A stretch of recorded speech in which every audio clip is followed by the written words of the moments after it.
Where did you even find the money to splurge like that? It was in our joint account. Are you talking about 30 grand in savings? Yeah, that's it. What's the problem? I will buy some souvenirs for you guys. To my astonishment, my husband and mother-in-law had used part of the $30,000 I had saved for our daughter's university tuition and 1 year of school expenses for their vacation. I had reached my breaking point. If that's how you want to play, bring it on. I decided to devise a counter-strike and put it into motion. Hey, our home is in a serious mess. My name is Alicia. I'm a 43 years old housewife. I've been married to Simon for 18 years now. We used to work for the same company. He's 3 years my senior and served as my mentor during my probation. We naturally grew closer, making it easier to talk to and consult with him. We used to go out for drinks together for discussions, so meeting after work was quite common for us. It was around the time I passed the probation period that he asked me out on a date, and we started going out seriously. We had a loving relationship, and after about a year of dating, we decided to get married. It was a shotgun wedding. We felt that it was only natural to get married when I got pregnant. We were still young, but we believed that we could handle it together. He was working diligently, and we were confident that we could manage our life without any big issues. We quickly went to meet each other's family. My parents were a bit surprised by the suddenness, but since we both had good jobs, they were more excited about having a grandchild sooner than later. My father-in-law had a similar perspective, but my mother-in-law, Gloria, seemed a bit hesitant. Aren't you only 25? Can you raise a child while working? In response, I assured her that I would be a full-time mom until things settle down with childcare. Well, if that's the case, she looked somewhat dissatisfied. At that moment, I began to suspect that she wasn't really concerned, but might simply be looking for reasons to criticize me. I thought she was the type to belittle her daughter-in-law. I had become cautious of her since then. However, once our daughter Elise was born shortly after our marriage, I didn't have the luxury to worry about such matters. I was so busy, being consumed with childcare every day. I believed becoming a full-time housewife was a good choice. Taking care of a baby the first time was tough, and balancing it with housework was quite a challenge. Being a stay-at-home allowed me to manage both without cutting corners. When Elise entered grade school and became more independent, I started working part-time. It was a short hour of administrative work, but it felt refreshing to be out in the world. Until then, my life had been confined to home, only spending time with my daughter and husband, and seeing a few mommy friends. Going out to work allowed me to interact with people who had different perspectives. It brought a sense of freedom to my life. I saved all the money I earned for Elise's future education. She had grown beautifully. She started learning the piano at an early age and joined the school band in middle school, where she began playing the saxophone. She had a strong passion for music, and I wholeheartedly supported her dedication to practicing her musical instruments. In addition to that, she excelled academically, always maintaining top grades. I never pushed her to study.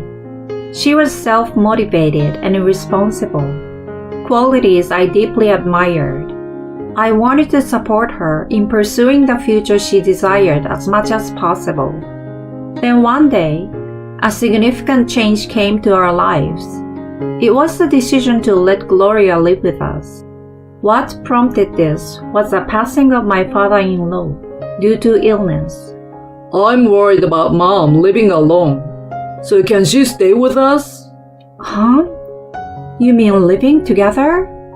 Yeah, we have extra rooms, and I already told her. What? You decided without talking to me? Yeah, because I don't see any problem, you know. Simon had decided on his own to let her move in with us. This happened a few years ago when Elise was in her 7th grade. How come you never mentioned it before? I thought a matter like this was better to decide sooner than later. You know, it takes some time to sell the house too.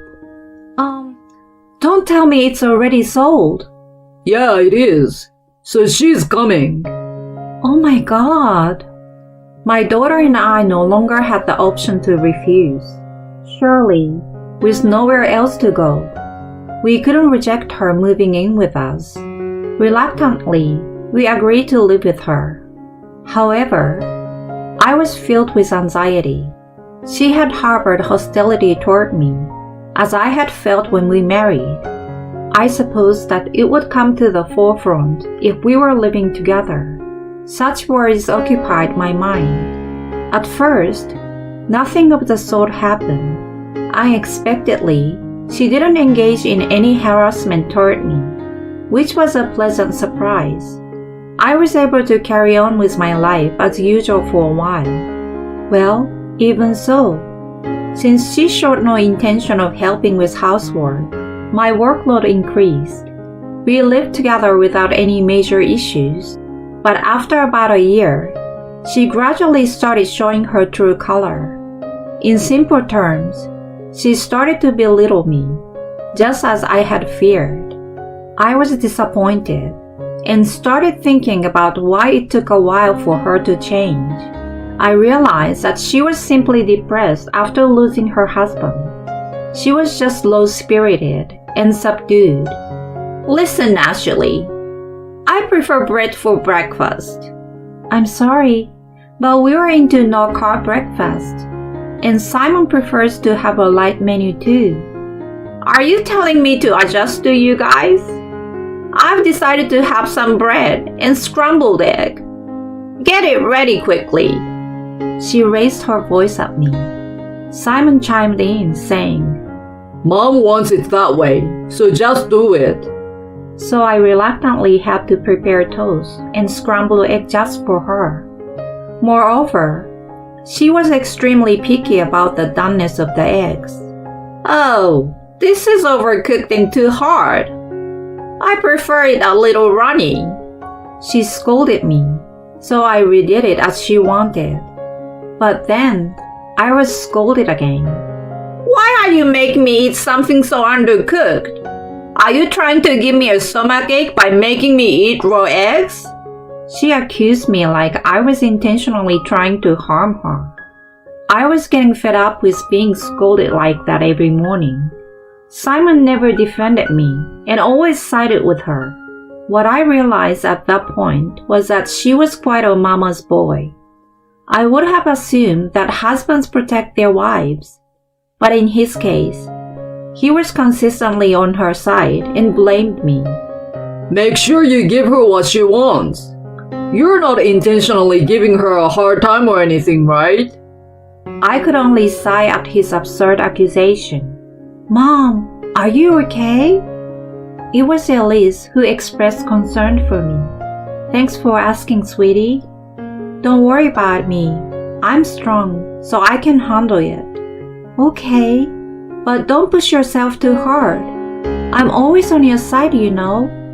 Just hearing her say that made me feel stronger.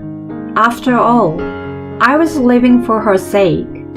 If I could make her happy, that was all that matters.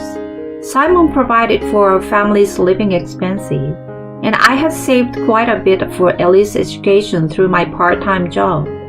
So when I considered giving her a good life, the harassment from Gloria didn't bother me at all. I realized that mothers were truly strong individuals during that time. I continued with my life while enduring the torment. Before I knew it, a few years had passed, and Elise had become a high school student. She had put a lot of effort into her studies, and was able to get into a prestigious academy.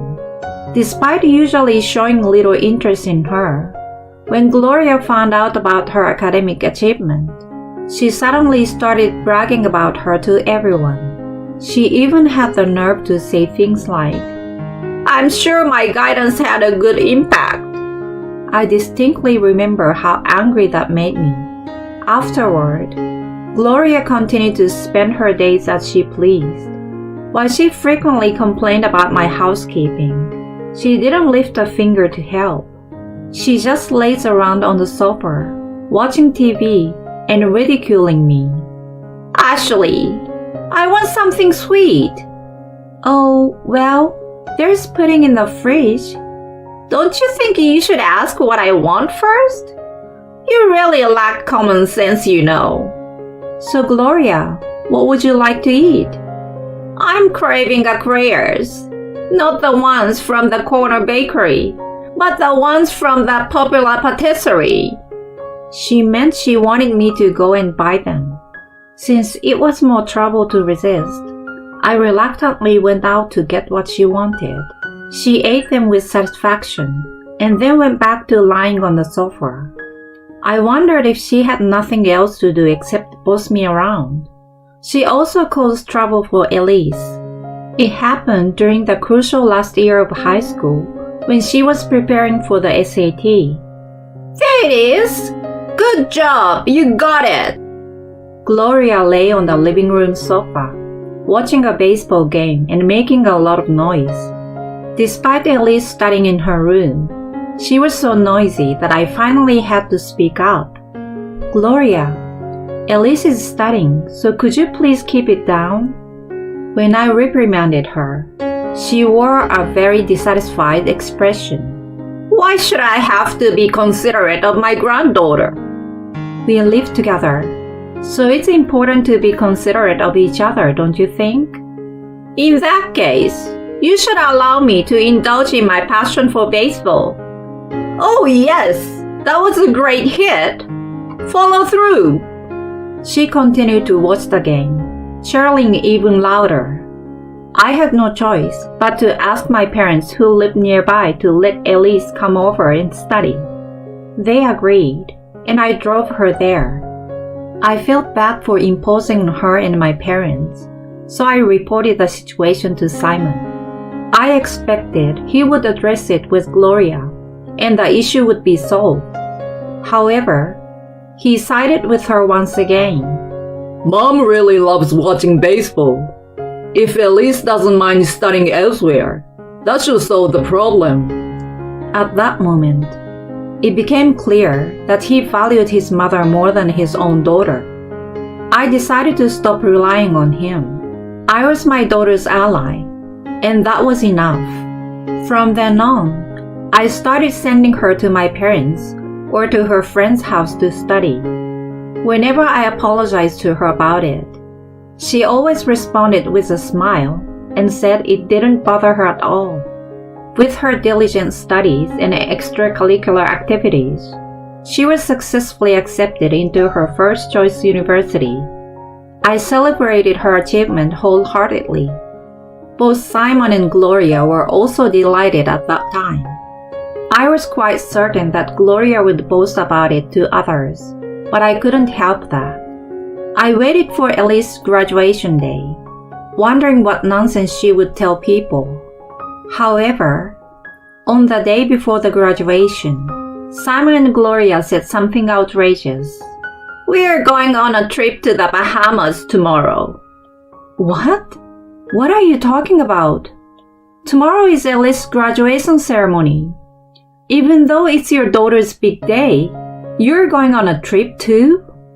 I couldn't get days off from work at any other time.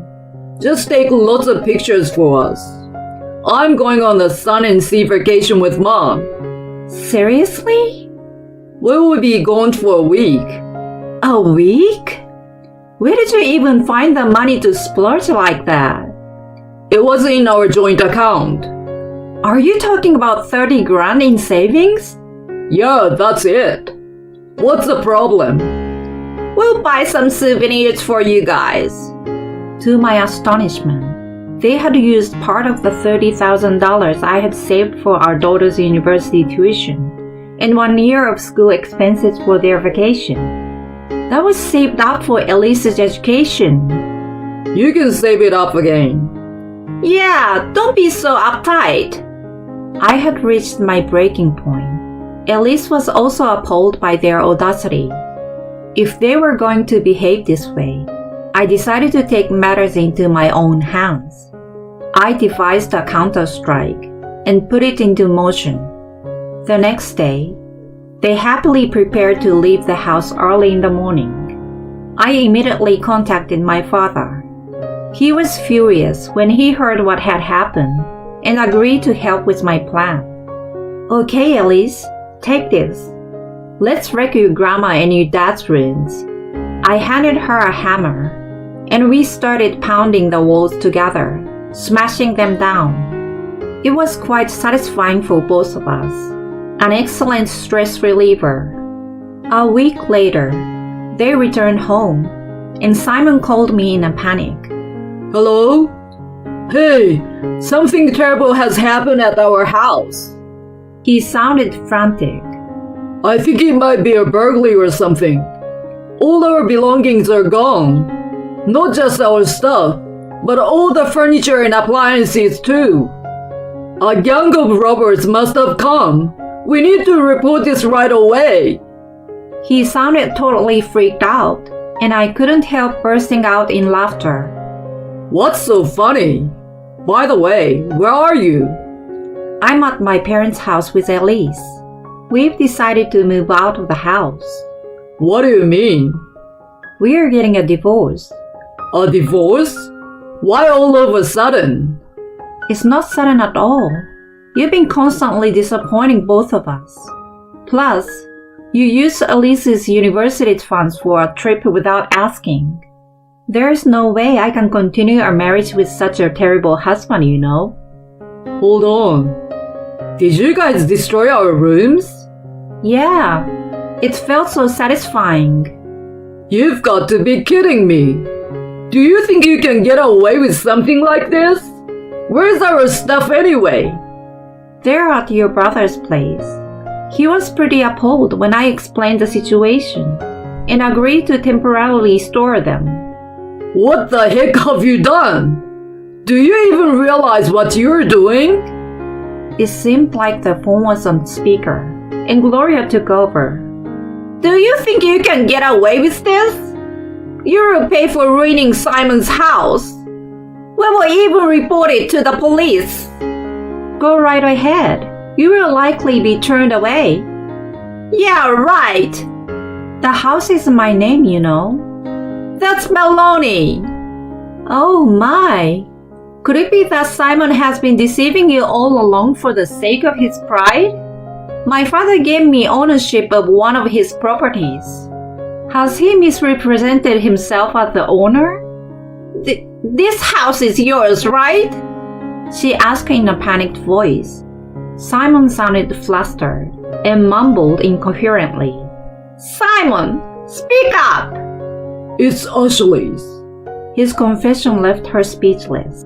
Oh, and by the way, demolition crews will be coming there tomorrow, so please vacate immediately. If you try to stay, I will report it as trespassing. Give us a break, will you? We are tired from a long journey. I don't care.